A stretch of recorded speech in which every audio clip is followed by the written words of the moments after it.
الحمد للہ رب العالمین والصلاة والسلام علی خاتم الانبیاء والمرسلین وعلی آلہ وصحبہ ومن تبعہم بإحسان الی یوم الدین اما بعد۔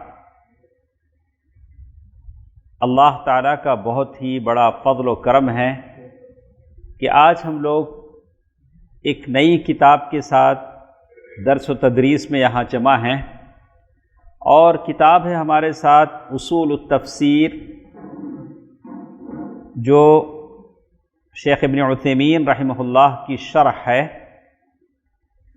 اصول التفسیر یعنی ہر چیز کے کچھ اصول ہوتے ہیں۔ اصول کے معنی جڑ، بیس۔ جب تک آپ اس کو نہیں جانیں گے، اس مادے کو، اس سبجیکٹ کو صحیح طور سے جان نہیں سکیں گے۔ جیسے اصول حدیث ہے، اصول دعویٰ ہے، انشاءاللہ ایک ایک کے بعد اس کے بعد ہم اصول دعویٰ بھی لیں گے انشاءاللہ۔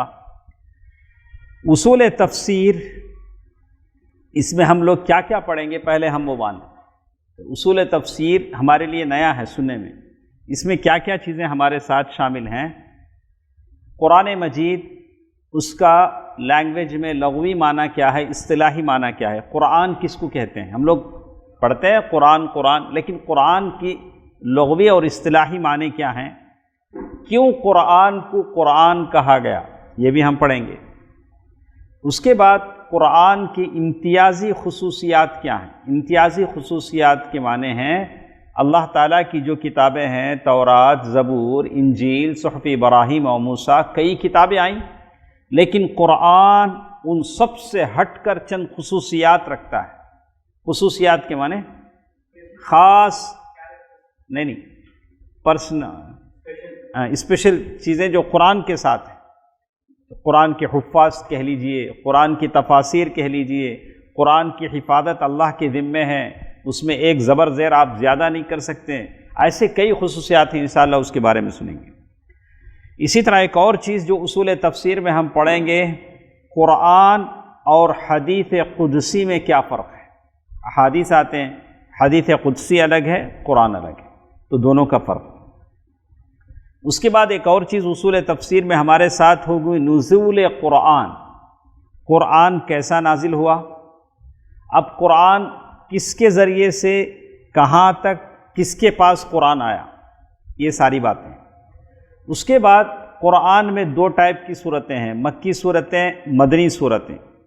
تو مکی صورتوں کو آپ کیسے آئیڈینٹیفائی کریں گے، مدنی صورتوں کو کیسے آئیڈینٹیفائی کریں گے۔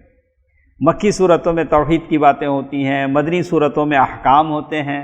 سورۃ المائدہ، مدینہ جب آئے، ایک سلطنت بن گئی تو وہاں احکام نازل ہونے لگے، پردے کا حکم نازل ہوا، زکوٰۃ کا حکم نازل ہوا، یہ سارے احکام۔ تو آپ جب اصول تفسیر ختم کریں گے تو آدھے مفسر بن جائیں گے۔ کیا بن جائیں گے انشاءاللہ؟ ادریس بھائی کیا بنیں گے؟ آدھے مفسر آپ بن جائیں گے انشاءاللہ۔ اس لیے اصول تفسیر ہم کو پڑھنا پڑ رہا ہے۔ ہمارے پاس بڑے بڑے مفسر ہیں، یہ لوگ کیا کرتے ہیں، 4 آدمی بیٹھ کے قرآن پڑھتے۔ اب ان سے بھائی تمہیں کیا سمجھے بھائی، اچھا میں یہ سمجھا، تمہیں کیا، اچھا یہ رکھ لیں گے بھائی، اس آیت کا مطلب کیا رکھ لیں گے، تمہیں کیا سمجھے کہ وہ رکھ لیں گے۔ ارے ایسا نہیں بھائی، ایسا نہیں ہوتا۔ قرآن کو ویسے ہی سمجھنا پڑتا ہے جیسے اللہ کے نبی نے سمجھایا، صحابہ کرام نے سمجھا، اسی نہج پر ہم کو قرآن سمجھنا ہے۔ ہماری عقل جیسے کہتی ہے ویسے قرآن کو سمجھنا نہیں ہے۔ اس کے بعد سورۃ النساء، سورۃ البقرہ، سورۃ المائدہ، سورۃ الفاتحہ۔ سورت کا معنی کیا ہے آپ کو معلوم کیا؟ یہ ساری چیزیں ہم کو معلوم نہیں، اسی لیے آپ مس نہ کریں، اسی لیے 9 سے 10 تک یہ کلاس رکھی گئی۔ مجھے یہ ٹائم میرے لیے بہت یہ ہے، لیکن پھر بھی یہ ٹائم اس لیے رکھا گیا ہے کہ آپ حاضر ہوں، ان چیزوں کو جانیں جن کو ہم نہیں جانتے ہیں۔ ٹھیک ہے، سورتوں کے نام کیسے رکھے گئے؟ ایک سورہ کا نام رکھا گیا سورۃ النمل، چونٹی۔ سورۃ النحل، شہد کی مکھی۔ ایک سورت کا نام رکھا گیا سورۃ النساء، لیڈیز۔ ایک سورت کا نام رکھا گیا سورۃ البقرہ، گائے۔ ایسا کیسے رکھا گیا؟ کس مناسبت سے ایک ایک سورت کا نام ایک ایک کے ساتھ جوڑا گیا؟ تو یہ بھی ہم پڑھیں گے۔ اس کے بعد کبھی ایک سورت کا نام 2 سے زائد ہیں، جیسے سورۃ الدہر، سورۃ انسان۔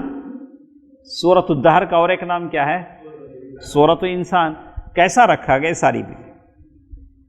اس کے بعد قرآن مجید میں کتنی سورتیں ہیں، آیات کتنے ہیں، کلمات ورسز کتنے ہیں، حروف کتنے ہیں، یہ بھی ہم پڑھیں گے۔ اور اسی طرح ایک اور بات بھی ہمارے ساتھ آئے گی کہ قرآن مجید کی مختلف قراءات ہیں۔ ہم لوگ پڑھتے ہیں حفص عن نافع، ہماری جو قراءت ہے یہ کون سی قراءت ہے؟ حفص عن نافع۔ اور ایک قراءت افریقہ، ایجپٹ، وہاں سارے پڑھتے ہیں ورش کی قراءت آمنو، وہ آپ پڑھیں گے تو تعجب کریں گے۔ اور ایک ہے حمزہ عن کسائی، امالے کے ساتھ، والضحی، والضحی ہم پڑھتے ہیں، وہ لوگ کیسے پڑھیں گے؟ امالے کے ساتھ۔ تو اس طرح الگ الگ قراءات ہیں، اس کے بارے میں بھی ہم جانیں گے قرآن پڑھنے کے۔ اگر کوئی آپ کے سامنے امالہ کے ساتھ پڑھ لے، حمزہ عن کسائی، آپ ارے قرآن کو کیسا پڑھتا ہے، نہیں غلط پڑھتا، نہیں، ویسا بھی قرآن پڑھا جا سکتا ہے۔ اس کے بعد ایک اور چیز ہمارے ساتھ آئے گی، ناسخ اور منسوخ۔ قرآن میں پہلے ایک آیت تھی، اس کی جگہ اور ایک آیت آئی، تو اس پہلی کی آیت پر حکم کیا ہو گیا؟ ختم ہو گیا، اب یہ نیا حکم آیا۔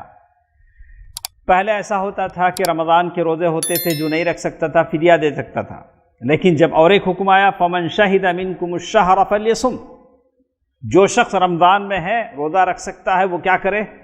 روزہ رکھے۔ تو ناسخ اور منسوخ، اس کے بارے میں بھی ہم پڑھیں گے۔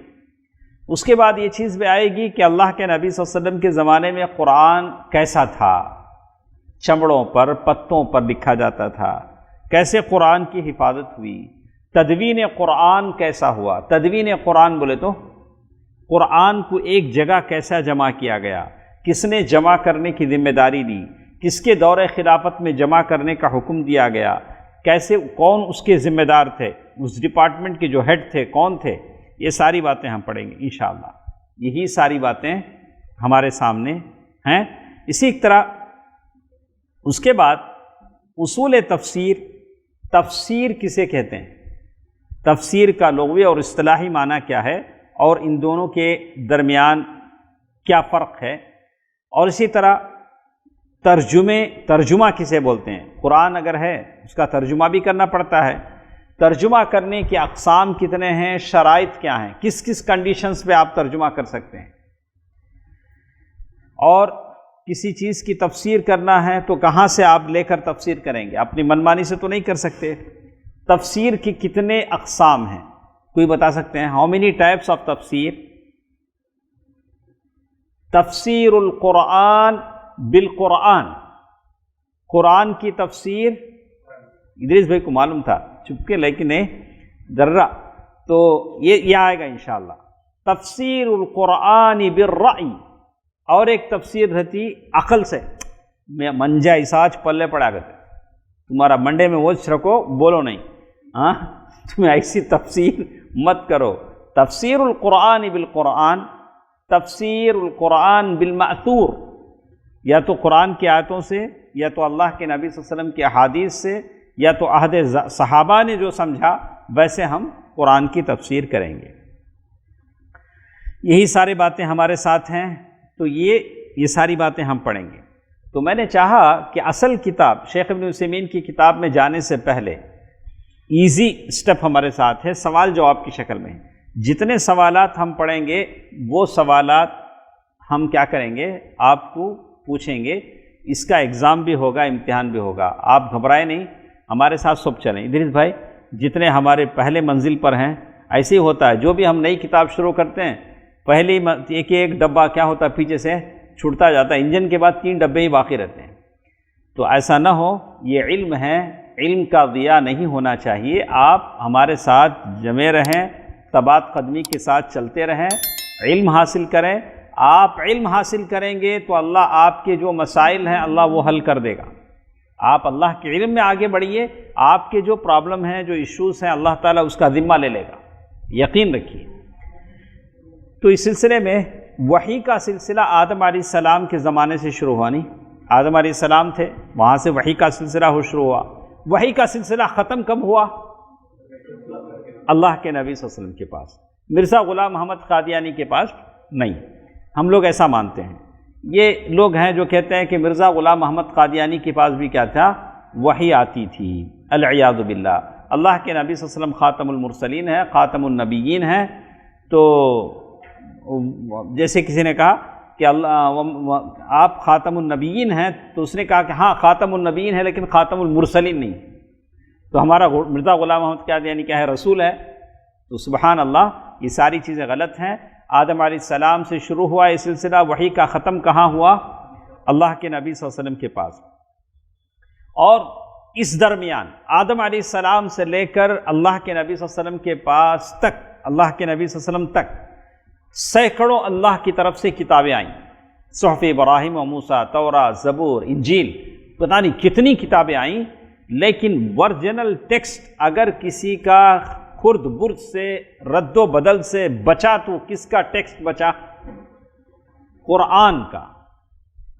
اس لیے کہ قرآن کی حفاظت کی ذمہ داری کس نے لی؟ اللہ نے لی. وَإِنَّا لَهُ لَحَافِظُونَ. قرآن کی حفاظت ہم کرنے والے ہیں، اللہ نے اس کی حفاظت. اس لیے قرآن محفوظ ہے، سینوں میں ہے. قرآن کی اصل جگہ کیا ہے؟ آیات بینات فی صدور الذین اوتوا العلم. یہ اللہ تعالیٰ کی آیتیں ہیں فی صدور، لوگوں کے سینوں میں اس کی جگہ ہے. طاقچوں میں نہیں، موبائل میں نہیں. کہاں ہے اس کی جگہ؟ سینوں میں. بولے تو یاد کرنا قرآن یاد کرنا. تو دیکھیے، تو قرآن ہے جو محفوظ ہے. اور یہ اس کا جو ٹیکسٹ ہے قرآن، قیامت تک ہمارے معاملات حل کرتا رہے گا. جائیداد کیسا بانٹنا، خلا، طلاق، رشتہ، یہ سب، شادی بیاہ، یہ سارے معاملات حل ہوتے رہیں گے. اور قرآن کی تفسیر ہے، قرآن سے، احادیث سے کی گئی ہے. اللہ کے نبی صلی اللہ علیہ وسلم سب سے پہلے مفسر کون ہیں شاہد بھائی؟ قرآن کے سب سے پہلے مفسر کون ہیں؟ نبی کریم صلی اللہ علیہ وسلم. اللہ کے نبی صلی اللہ علیہ وسلم ہیں جو سب سے پہلے مفسر ہیں. اور آپ صلی اللہ علیہ وسلم کی حیات اقدس میں صحابہ کرام رضوان اللہ علیہ مجمعین کو تفسیر کے علم میں تخصص حاصل تھا. صحابہ بھی کیا بنے؟ تخصص فی الحدیث. بولے تو جیسے ڈاکٹر ہے، ایک اس میں اسپیشلسٹ ہوتا ہے، تو صحابہ بھی کیا تھے؟ تفسیر میں تخصص کیے ہوئے تھے. اچھا، مکے میں جب تک تھے دار ارقم میں جمع ہوتے تھے، اللہ کے نبی صلی اللہ علیہ وسلم سے سیکھتے تھے. اور جب مدینہ آئے تو وہ چبوترا، کون سا چبوترا؟ اصحاب الصفہ کا چبوترا، جو آج بھی ہے. تھوڑی دیر جا کے اس پہ بیٹھ کے آؤ، اس چبوترے پہ جا کے بیٹھ کے آؤ. سمجھو کہ یہی وہ چبوترا تھا جس پہ صحابہ اکرام کیا کرتے تھے؟ بیٹھتے تھے. ان کا کھانا پانی کچھ بھی نہیں ہوتا تھا، کوئی دے دیا تو کھا لیے. دن بھر محنت کرتے اور شام میں آ کر وہاں پڑھنے کے لیے بیٹھ جاتے. تو یہ قرآن کیا ابتدائی کلاسیں تھیں. مکے میں کون سی کلاس تھی؟ دار ارقم. مدینے میں اصحاب الصفہ کا چبوترا. صحابہ کرام یہاں بیٹھ کر دین کا علم حاصل کرتے تھے. تو لیکن آج دنیا کی تمام مساجد میں اور ایسے اسلامک سینٹرز میں آپ ہیں جو دین کا علم حاصل کرتے ہیں. تو اس کے بعد یہ کچھ تمہیدی باتیں آپ کے ساتھ ہیں کہ اللہ کا بڑا فضل و کرم ہے کہ ہم لوگ یہ تفسیر پڑھنے جا رہے ہیں جو بڑی اہم کتاب ہے، تاکہ ہم سمجھ سکیں کہ حقیقت میں قرآن مجید کو کیسے سمجھا سکتا ہے. تو قرآن سمجھنے کا ایک اسلوب ہوتا ہے، ایک طریقہ ہوتا ہے. اس لیے کہ انسانیت کے لیے ہدایت کا سب سے معتبر ذریعہ اللہ تعالیٰ انسان کو ہدایت دینے کے لیے وحی کرتا رہا. وحی کے ذریعے سمجھاتا رہا کہ ایسا کرو، ایسا نہیں کرو. بندوں کی سمجھ میں نہیں آتا. اللہ تعالیٰ وحی کے ذریعے بتاتا تو بندے کرتے تھے. تو کہتے ہیں تو سارے جتنی کتابیں وحی کے ذریعے سے نازل ہوئیں، اس میں سے کون سی کتاب باقی ہے؟ اب صرف قرآن مجید باقی ہے.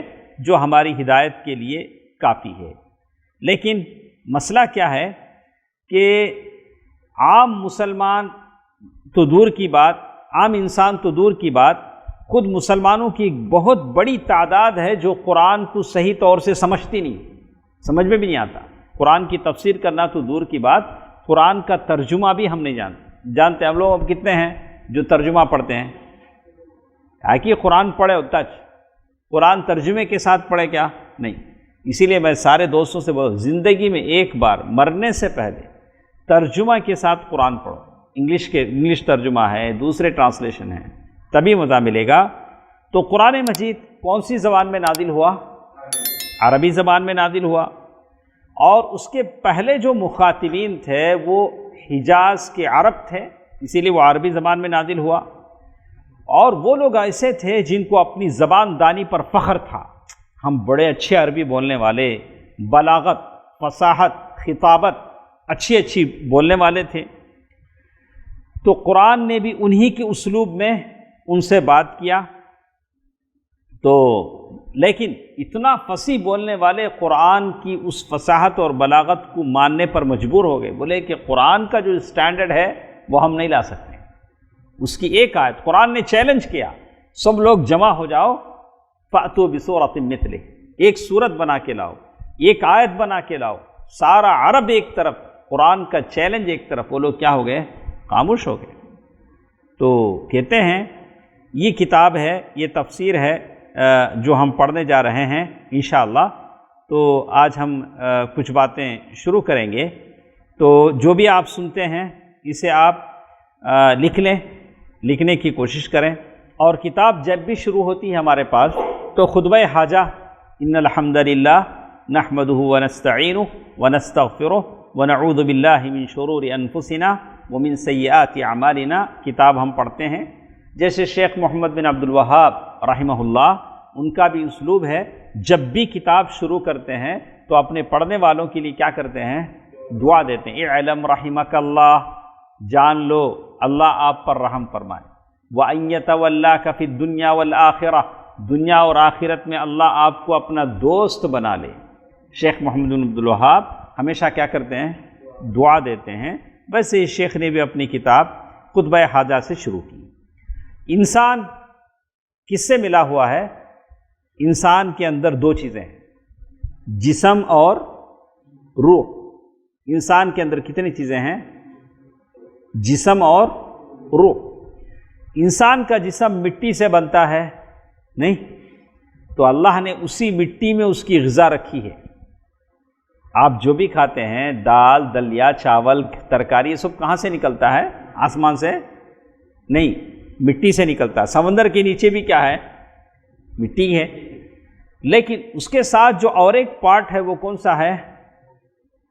بھئی جسم پنپتا ہے مٹی سے، بنتا ہے مٹی سے، اور جسم کی غذا بھی کیا ہے؟ مٹی سے نکلتی ہے۔ لیکن جسم کے ساتھ انسان اور ایک چیز سے بھی بنا ہے نا، وہ کیا ہے؟ روح۔ روح کی غذا کیا ہے؟ روح کا پیٹ مٹی سے تو نہیں بھرے گا۔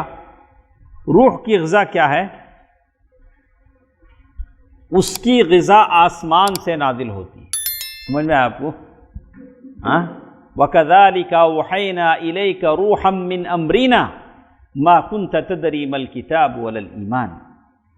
تو روح پنپتی کس سے ہے؟ وحی سے۔ تو آپ کے باڈی میں جو روح ہے اسے آپ فیڈ کرنا بولے تو کس سے کرنا؟ قرآن سے۔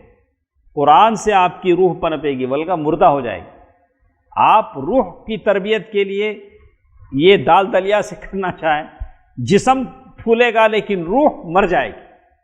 اسے کیا ہو جائے گی؟ روح نہیں مرے۔ روح کا غذا کیا ہے؟ وحی الہی ہے، اللہ تعالیٰ کی تعلیمات ہیں، قرآن و سنت ہے۔ اور جسم کے لیے کیا ہے؟ یہ دوسری چیزیں ہیں، تو اس کو ہمیشہ یاد رکھنا چاہیے۔ اور اس کے بعد اب زمانہ ہے کہ لوگ تفسیر سمجھنا چاہتے ہیں، اور لوگ بہت ساری کوشش کرتے ہیں کہ تفسیر ہم سمجھیں اور تفسیر کو پڑھیں۔ تو چلیے اللہ کا نام لے کر سب سے پہلے ہم شروع کرتے ہیں۔ ہمارے شفیق بھائی بھی آ گئے ہیں، تو آپ ہی کا شاید انتظار تھا، ہم نے کتاب شروع نہیں کیا ہے، ابھی ہم شروع کر رہے ہیں۔ تو کہتے ہیں کہ سب سے پہلے جو بات ہمارے ساتھ ہے سوال نمبر 1، آپ سوال نوٹ کرتے جائیں، سوال جواب میں ہی بتاؤں گا، آپ کو زیادہ یہ کرنے کی ضرورت نہیں، یہ بیسک میں اس لیے بتا رہا ہوں کہ پہلے ہم سمجھ تو لیں کہ اصول تفسیر کیا ہوتا ہے۔ ابھی ہم شیخ کی کتاب میں جائیں گے تو ہم چکرا جائیں گے، تو شیخ کی کتاب میں جانے سے پہلے کچھ بیسک چیزیں ہیں، اس کو ہم پڑھ لیتے ہیں تو شیخ ابن عثیمین رحمہ اللہ کی کتاب سمجھنا کیا ہمارے لیے آسان ہو جائے گا۔ تو سب سے پہلے قرآن، کسی بھی چیز کے معنی کو جب ہم لیتے ہیں تو دو طرح سے ہم کو اس کو انالیسس کرنا پڑتا ہے، سوچنا پڑتا ہے، ایک لینگویج کے حساب سے، دوسرا اصطلاحی معنی میں ہمیں کیا بولتے گی، ایک ورڈ ہوتا ہے ہم لوگ جو بولتے ہیں وہ، اور ایک لینگویج میں جو ہے وہ، تو اس کو کہتے ہیں لغوی معنی لینگویج میں جو ہے، اصطلاحی معنی ہم لوگ جو بولتے ہیں۔ تو قرآن یہ عربی لفظ قرأ یقرأ کا مصدر ہے، قرأ یقرأ قرآنا، جب بھی کسی کو عربی میں لیں گے قرأ اس نے پڑھا، یقرأ وہ پڑھتا ہے یا پڑھے گا، قرآنا مصدر ہے، جو یہ مصدر فعلان کے وزن پر ہے۔ جب تک آپ گرامر نہیں پڑھیں گے یہ نہیں سمجھیں گے، تو میں نے کہا تھا آپ عربی گرامر پڑھیں تاکہ یہ سمجھ سکیں۔ تو علم، دین کا علم ایک دوسرے سے لنک ہے، جیسے آپ 11th پڑھتے ہیں تبھی 12th سمجھیں گے، ڈائریکٹ 12th میں جائیں گے تو آپ سمجھ نہیں پائیں گے، تو بالکل یہی معاملہ یہاں بھی ہے۔ تو کہتے ہیں قرآن کا اصل معنی، لغوی معنی لینگویج کے حساب سے جمع کرنا اور شامل کرنے کو کہتے ہیں۔ کیا کرنا؟ جمع کرنا، انکلوڈ کرنا، اور کیا کرنا؟ شامل کرنا۔ پھر یہ لفظ پڑھنے کے معنی میں استعمال ہونے لگا، کیونکہ اس میں قرآن میں قصے بھی ہیں۔ کیا عرفان؟ آدم علیہ السلام کا قصہ ہے، بنی اسرائیل کے گائے کا قصہ ہے، تو یہ گائے کی پوجا اس زمانے سے ہولے کو ہے، آج کیا نیا کیا بھی نہیں۔ تو کہتے ہیں کہ یہ سارے قصے اس میں ہیں، اور قرآن میں امر اور نہیں بھی ہے، اور امر اور نہیں کا معنی آرڈر اور روکنا، امر کے معنی آرڈر دینا، ایسا کرو، وفعلوا الخیر، نیکی کرو، لعلکم تفلحون، شاید کہ تم کامیاب ہو جاؤ، قولوا قولا، یعنی اچھی بات کہو، اذا قمتم الى الصلاة فاغسلوا، جب نماز کے لیے کھڑے ہو، فاغسلوا وجوہکم، اپنے چہرے اور ہاتھوں کو دھو لو۔ تو قرآن میں آرڈر ہے، اوامر جسے کہتے ہیں، جگہ جگہ آرڈرز۔ نواہی بھی ہے، نواہی کا تو کیا؟ فاربیڈنس، روکا گیا ہے، جگہ جگہ روکا گیا، کیا کہ ولا تقربوا الزنا، ایڈلٹی کیا بولتے ہیں؟ نہیں، زنا کو کیا بولتے ہیں؟ زنا کے قریب مت جاؤ، ولا تقربوا الفواحش، فحش کے قریب مت جاؤ، ولا تمشی فی الارض مرحا، اکڑ کو نکو چلو، اکڑ کو چلنا کا تو معلوم، اچھا، تو ولا تمشی فی الارض مرحا، اکڑ کے مت چلو، فلا تقل لہما اف، اپنے ماں باپ کو اف نہ کہو، زور سے بات نہ کرو۔ یہ سب نواہی ہیں۔ اوامر کیا ہیں؟ کرنے کے لیے، نواہی روکنے کے لیے، یہ سب قرآن میں ہے۔ اگر اب تم نے اب ایک ورک ڈال دی، قرآن میں کا نواہی ہیں، چن کو نکالو گے تو تم نے 1 سال لگے گا۔ اگر ایک ایک پارے میں، ایک ایک صفحے میں آپ ڈھونڈ کے نکالیں کہاں کہاں اللہ تعالیٰ نے بندوں کو برائیوں سے روکا ہے، تو ایک بڑا پروجیکٹ ہو جاتا۔ اسی طرح اوامر الگ ہیں، نواہی الگ ہیں، قصص الگ ہیں۔ قصص، سلیمان علیہ السلام کا قصہ، موسیٰ علیہ السلام کا قصہ، عیسیٰ علیہ السلام کا قصہ، وہ عزیر علیہ السلام جو کسی بستی پر سے گزرے، بستی تباہ و برباد تھی، ویران تھی، بولا انا یہ بستی کیسے زندہ ہوگی، اللہ نے ان کو مار دیا۔ 100 سال سوتے رہے، گدھا بھی سوتا رہا، پھر اللہ نے زندہ کیا، بولا آپ کتنے سال سوتے رہے، پھر گدھا اچانک ہڈیاں گوشت آیا، دیکھا تو ان کا لم یتسنہ، ان کا کیریج ویسے رکھا ہو، سڑا نہیں کھانا، 100 سال گئے تو بھی کھانا کیا نہیں ہوا ہے۔ تو یہ سب کہاں ہیں؟ قرآن میں ہیں۔ تو اسی لیے قرآن کو کیا کہا گیا؟ زیادہ پڑھنے کے معنی میں۔ قرآن وہ کتاب ہے جو زیادہ پڑھی جاتی ہے۔ آج ساری دنیا میں کیا پڑھا جاتا ہے؟ قرآن۔ اس وقت پتہ نہیں دنیا کے کونے کونے میں کتنے لوگ قرآن پڑھ رہے ہیں۔ اچھا، لغوی معنی میں کیا کیا بولے ہم؟ لینگویج کے حساب سے قرآن قرأ یقرأ پڑھنا، پڑھنے کا مصدر ہے، اصل معنی اس کا جمع کرنا یا شامل کرنا لغوی معنی میں۔ اچھا، اصطلاحی معنی میں کیا بولتے ہیں؟ اصطلاحی معنی میں قرآن کس کو بولتے ہیں؟ تو کہتے ہیں ہوا کلام اللہ، وہ کیا ہے؟ اللہ کا کلام ہے۔ قرآن کیا ہے عرفان؟ اللہ کا کلام ہے، تمہاری میری بات نہیں، قول فیصل ہے، اللہ تعالیٰ کا کلام ہے۔ ایسا کئی کو بولتے، میں بتاتا ہوں، ایسا بولنے سے دوسری چیزیں اس سے الگ ہو جاتی۔ المنزل علی محمد علیہ الصلاۃ والسلام، اللہ کا کلام ہے جو اللہ کے نبی صلی اللہ علیہ وسلم پر اتارا گیا۔ کس پر اتارا گیا؟ بعض میں بولیں گے المنزل علی قلب محمد صلی اللہ علیہ وسلم، اللہ کے نبی صلی اللہ علیہ وسلم کے دل پر اتارا گیا۔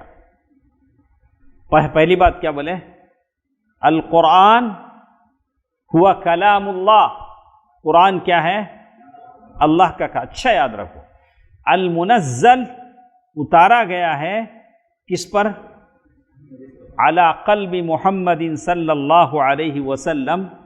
کیسے اتارا گیا؟ بواسطۃ جبریل، گویا کس کے تھرو؟ جبریل السلام کے تھرو۔ اور ایک بات اس میں کیا ہے؟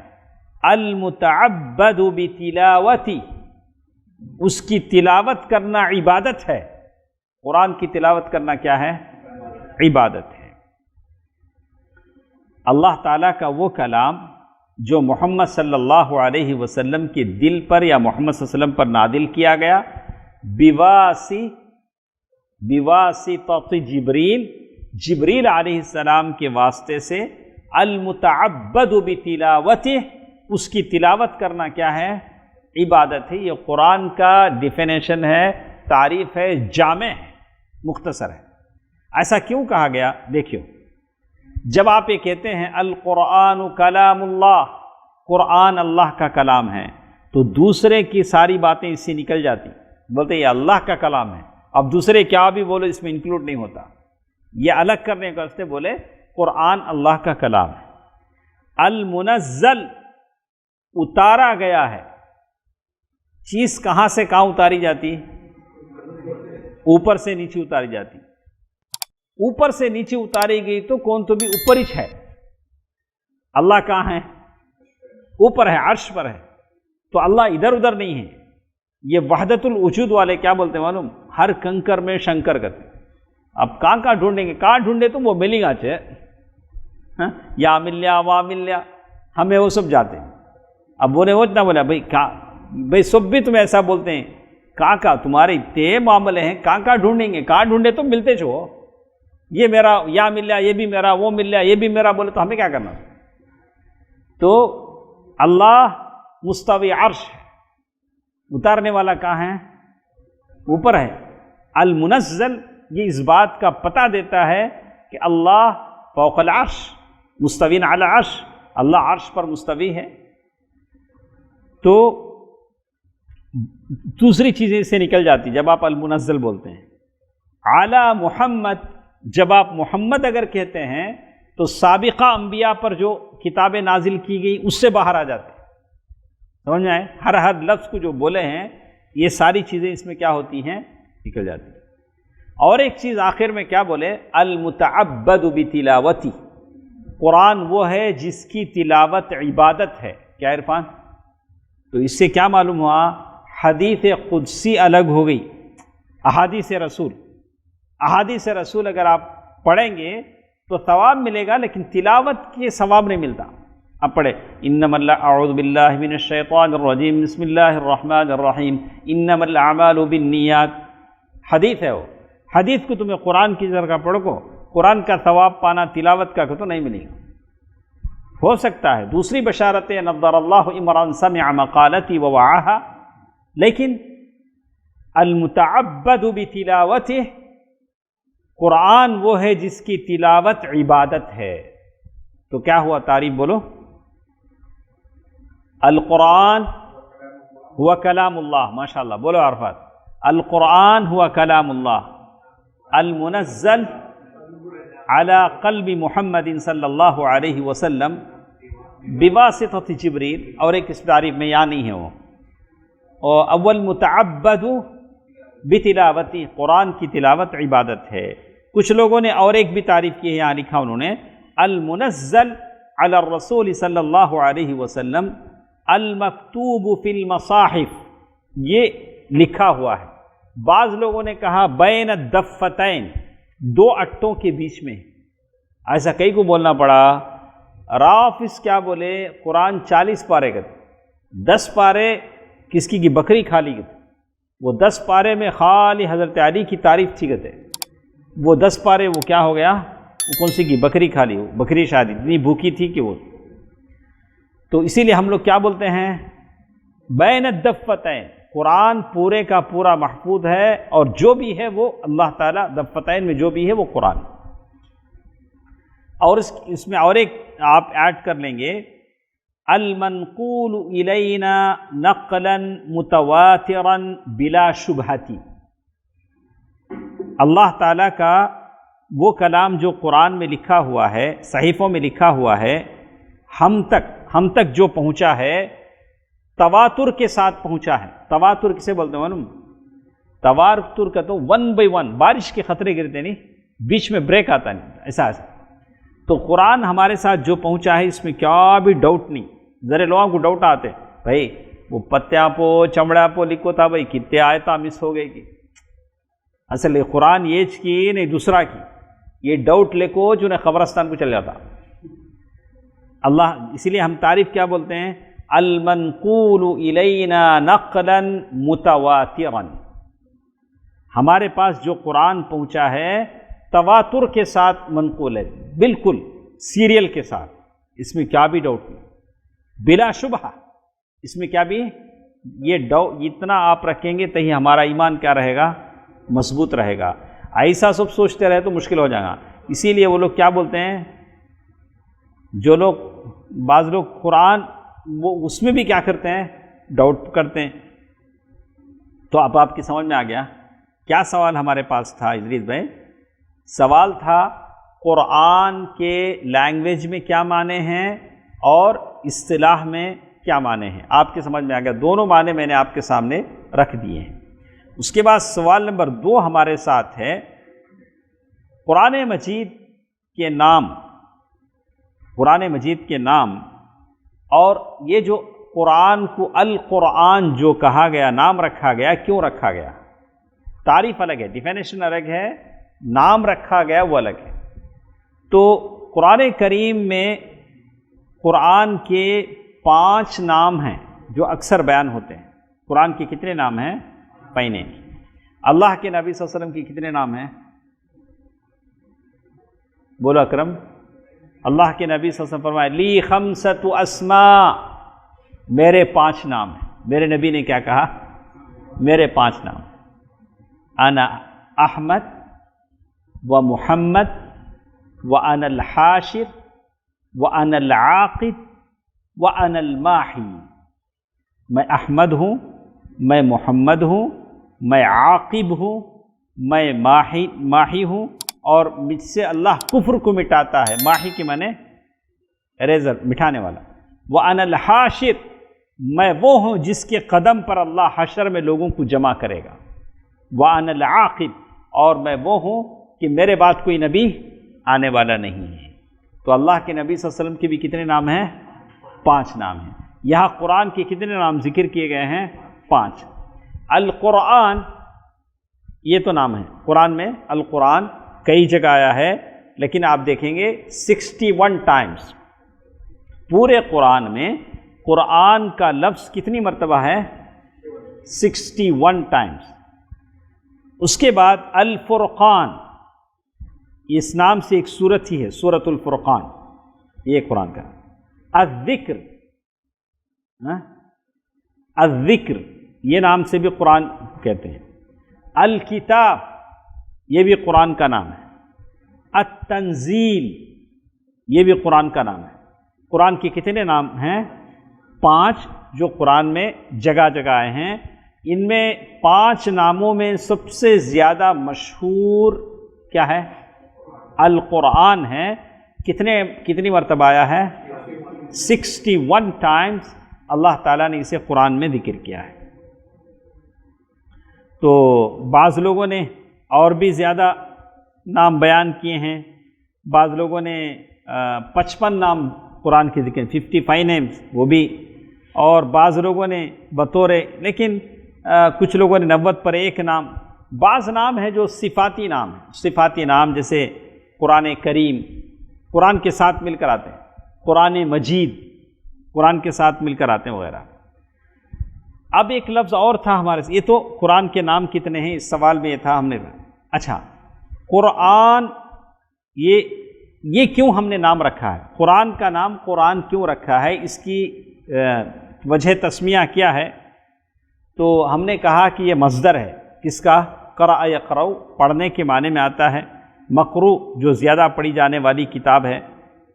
تو بعض لوگوں نے یہ بھی کہا کہ بات قرآن کے معنی اس لیے ہم نے قرآن رکھا کہ یہ زیادہ پڑھی جانے والی کتاب ہے، قرأ کا مصدر ہے۔ بعض لوگوں نے کہا کہ نہیں، اللہ کے نبی صلی اللہ علیہ وسلم کے زمانے میں کافر ایسا کہا کرتے تھے، انہوں نے ایک نام یوز کیا، کافروں نے کیا نام یوز کیا؟ لا تسمعوا لهذا القرآن والغوا فيه لعلكم تغلبون۔ لا تسمعوا لهذا القرآن، یہ قرآن مت سنو، کس نے کہا؟ کافروں نے کہا۔ والغوا فيه، اور جب صحابہ قرآن پڑھیں تو تم شور مچاؤ تاکہ تم غالب آ جاؤ۔ تو اللہ تعالیٰ اس کے جواب میں قرآن کو، سارے قرآن کو کیا کر دیا؟ قرآن کا نام رکھا۔ جیسے جب سورہ رحمان نازل ہوئی، الرحمن علم القرآن، تو کافروں نے کہا کہ بھئی رحمان کون ہے ہم کو نہیں معلوم، رحمان الیمامہ مسیلمہ کذاب تھا اس زمانے میں، وہ ہم نہ معلوم سو، ہم نہ اللہ یہ سب معلوم، یہ تمہیں کیا کہ نئے نئے نام بولتے ہیں، رحمان معلوم نہیں۔ تو اللہ تعالیٰ نے ایک سورت ہی نازل کر دی، سورۃ الرحمن۔ اللہ تعالیٰ دیکھیں کیا کیا، ایک سورت ہی نازل کر دی، سورۃ الرحمن، الرحمن علم القرآن۔ تو مکے کے کافروں کا نظریہ تھا کہ شور مچا کر اس کی آواز کو دبا دیں، کسی کو پڑھنے نہ دیا جائے، لیکن اللہ تبارک و تعالیٰ نے ان کی تردید میں قرآن کا نام قرآن رکھ دیا، جو ہر جگہ ہر وقت ہمیشہ پڑھی جاتی ہے، شاید دنیا میں کہیں کسی وقت قرآن رکتی ہو۔ ایسا ہوتا ہے کیا؟ اب پتہ نہیں کتنی مسجدوں میں عشاء کی نماز چل رہی، دنیا کے کس کونے میں، موریشس میں یا دنیا کے کسی کونے میں، پتہ نہیں کہاں کہاں اللہ کا کلام پڑھا جا رہا ہے، ملیشیا میں، انڈونیشیا میں، مڈغاسکر میں، پتہ نہیں کہاں کہاں، نائجر ہے، نائجیریا ہے، اور ایوری کوسٹ ہے، دنیا کی کتنے ممالک ہیں جہاں لوگ قرآن پڑھ رہے ہیں، ہم لوگ۔ اس کے بعد قرآن کے کتنے نام ہیں؟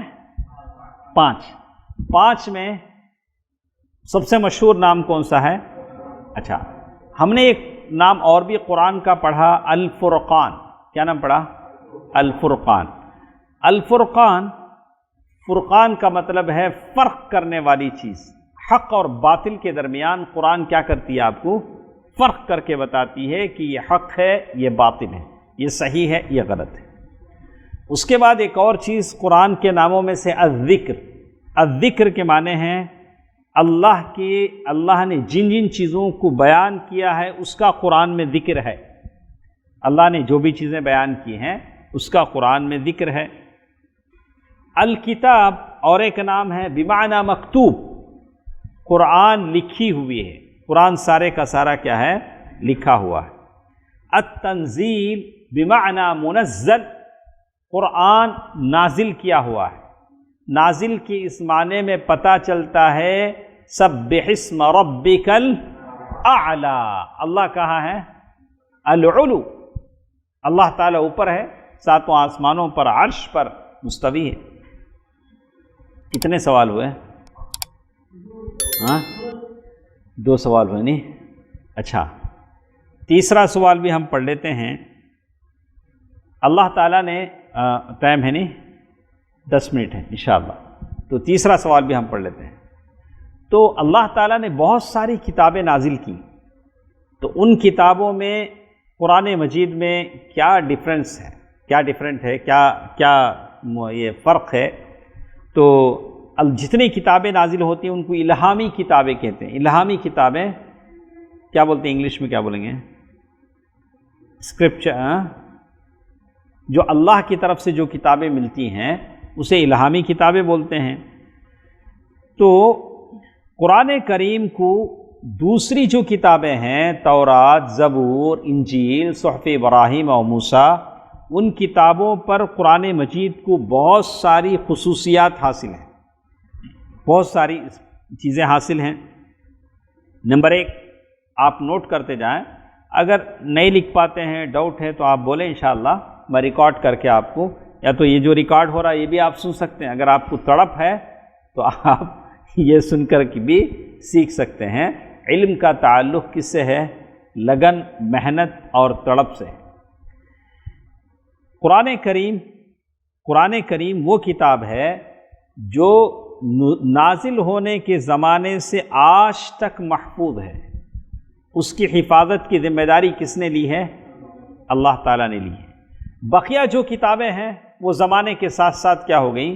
ختم ہو گئیں، اور جو باقی ہیں اس میں کئی امینڈمنٹس آئے، پولس نے بدلا، کسی نے بدلا، جو اسے بدل دیا گیا، اس میں رد و بدل کر دیا گیا۔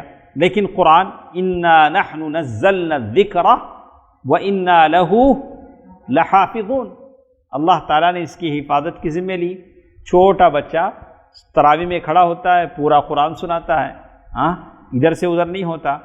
اچھا، نمبر 2، یہ وہ کتاب ہے جو نازل ہونے کے زمانے سے آج تک صحیح تاریخ، تدوین، ترتیب کی مالک ہے۔ آپ کو اگر بولیں کہ اللہ کے نبی صلی اللہ علیہ وسلم کے زمانے میں قرآن نازل ہوئی، بعد میں یہ قرآن کیسے جمع ہوئی؟ جنگ موطا میں جب صحابہ کرام زیادہ شہید ہونے لگے تو ابوبکر رضی اللہ تعالیٰ عنہ کو مشورہ دیا گیا کہ قرآن کو ایک جگہ جمع کر لیں، اس سے پہلے کہ حافظ لوگ شہید ہو جا رہے ہیں۔ تو انہوں نے زید بن ثابت دوسرے صحابہ کو جمع کیا، بولا کہ تم لوگ یہ کام سنبھالو۔ پھر عثمان رضی اللہ تعالیٰ عنہ کا زمانہ آیا تو کامل ایمان جامع القرآن، انہوں نے قرآن کو جمع کرنے کا بیڑا اٹھایا، پھر اس کے نسخے بنائے، جگہ جگہ اس کاپیوں کو بھیجا کہ قرآن۔ تو یہ ساری ہسٹری ہمارے پاس کیا ہے؟ محفوظ ہے۔ اس کے علاوہ جو کتابیں ہیں وہ کہاں جمع ہوئی، کس نے جمع کیا، اس کی کوئی چیز ہمارے پاس نہیں ہے۔ نمبر 2، دوسری چیز ہمارے پاس یہ کہ قرآن کیسے کیسے اسٹیپ بائی اسٹیپ گزرا، وہ سارا ریکارڈ ہمارے پاس کیا ہے؟ محفوظ ہے، کسی اور کتاب کا نہیں ہے۔ نمبر 3، یہ وہ کتاب ہے جس کی سند تواتر بے شمار قراء سے ثابت ہے۔ جیسے اب میں پڑھتا ہوں یا قاری ابوبکر امین صاحب پڑھتے ہیں تو ہم لوگ سند دے سکتے ہیں۔ میں نے خالد احتشام، ایک مسجد نبوی میں ایک قاری تھے خالد احتشام، قاری بڑے مشہور قاری ہیں، میں نے ان سے پڑھا خالد احتشام، اور انہوں نے کس سے پڑھا؟ اسی طرح ہم نے شیخ حذیفی سے پڑھا، شیخ علی عبدالرحمن الحذیفی۔ اب شیخ علی عبدالرحمن الحذیفی نے کس سے پڑھا؟ وہ اپنے استاد کا بولیں گے، وہ اپنے استاد کا بولیں گے، آخر کہاں تک جائے گا؟ اللہ کے نبی صلی اللہ علیہ وسلم تک جائے گا۔ ایسا دوسری کتابوں کا حوالہ آپ نہیں دے سکتے ہیں۔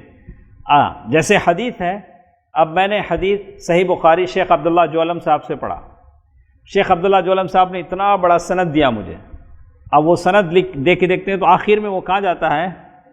اللہ کے نبی صلی اللہ علیہ وسلم تک جاتا ہے۔ تو قرآن اور حدیث ہمارے پاس اتنا کیا ہے؟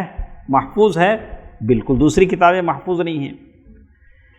نمبر 4، یہ وہ کتاب ہے قرآن مجید جس کی تلاوت ہمیشہ دنیا میں جاری رہتی ہے، جس کی تلاوت کیا ہوتی ہے؟ ہمیشہ دنیا میں جاری رہتی ہے، اراؤنڈ دا کلاک، کہیں نہ کہیں دنیا میں قرآن مجید کی تلاوت کیا ہوتی ہے؟ چلتی ہی رہتی ہے۔ نمبر 5، یہ وہ کتاب ہے جس کی تعلیم فطرت انسانی کے عین مطابق ہے۔ قرآن میں جو کچھ ہے ہماری فطرت کے مطابق ہے، ہماری نیچر سے ہٹ کر وہاں قرآن میں کوئی بات نہیں کہی گئی، اور عالم اور غیر عالم دونوں فائدہ اٹھا سکتے ہیں قرآن سے۔ کیا کر سکتے ہیں؟ دونوں، چاہے وہ عالم ہو یا غیر۔ اب یہ ضروری نہیں ہے جیسے لوگ بولتے ہیں قرآن کھولنا نہیں تمہیں، تم سمجھ میں جاؤں گا نہیں قرآن سمجھنا کا تو 18 علم پڑھنا کا، وہ 18 علم انہوں کب سکھانا، میں کب سیکھنا۔ لیکن قرآن کیا بولتا ہے؟ وَلَقَدْ يَسَّرْنَا الْقُرْآنَ لِلذِّكْرِ فَهَلْ مِن مُدَّكِرٍ۔ قرآن سیکھنا سکھانا بڑا آسان ہے، ارے بھائی سیکھ لو، 17 مرتبہ کا۔ ایک اور چیز نمبر 6، قرآن جس کا ترجمہ دنیا کی ہر زبان میں ہو چکا ہے، دنیا کی ہر زبان میں ہو چکا ہے، جس پر امت کا اتفاق ہے۔ نمبر 7، یہ وہ کتاب ہے جس کی اشاعت، جس کی پبلشنگ سب سے زیادہ ہوئی، اس سے زیادہ شاید دنیا میں کوئی کتاب نہ چھپی ہو قرآن سے زیادہ۔ اس کے باوجود، اتنا پرنٹ ہونے کے باوجود، قرآن کے ایک لفظ میں ادھر سے ادھر نہیں ہوا۔ کوئی چیز زیادہ ہوتی ہے تو اس میں کیا ہو جاتا ہے؟ رد و بدل ہو جاتا ہے، لیکن نہیں ہوا۔ ہمارے پاس تقریباً اور بھی 16 چیزیں ہیں، انشاءاللہ کل ہم اس کو دوبارہ لیتے ہیں۔ آپ لوگ ہمارے ساتھ رہیں۔ یہ اللہ کی کتاب ہے، خبر میں ہمارے لیے سفارش کرنے والی۔ یہ کیا ہے؟ خبر میں ہمارے لیے سفارشی ہے۔ تو چھٹی بھی ہے نہیں بیچ میں، ہفتے میں کتنے دن کلاس ہے؟ 4 دن۔ اللہ، ایک دن ہو گیا آج، اور 3 دن ہیں۔ آپ کے پرسنل کوئی کام ہے تو جب چھٹی ہے آپ کیا کریں؟ آپ اس دن آپ کر لیں، لیکن 4 دن ہمارے ساتھ رہیں انشاءاللہ۔ تو کل انشاءاللہ ہم باقی چیزیں اس کو لیں گے۔ تو آج کتنے سوالات ہمارے ساتھ تھے؟ 3 سوالات ہمارے ساتھ تھے۔ اللہ تعالیٰ سے دعا ہے کہ اللہ تعالیٰ اصول تفسیر ہم کو اچھی طرح سمجھنے، اور اللہ تعالیٰ قرآن کو ہمارے لیے سفارشی بنائے، قبر میں سفارشی بنائے، قرآن کو ہمارے لیے ہدایت کا ذریعہ بنائے۔ آمین۔ والسلام علیکم ورحمۃ اللہ وبرکاتہ۔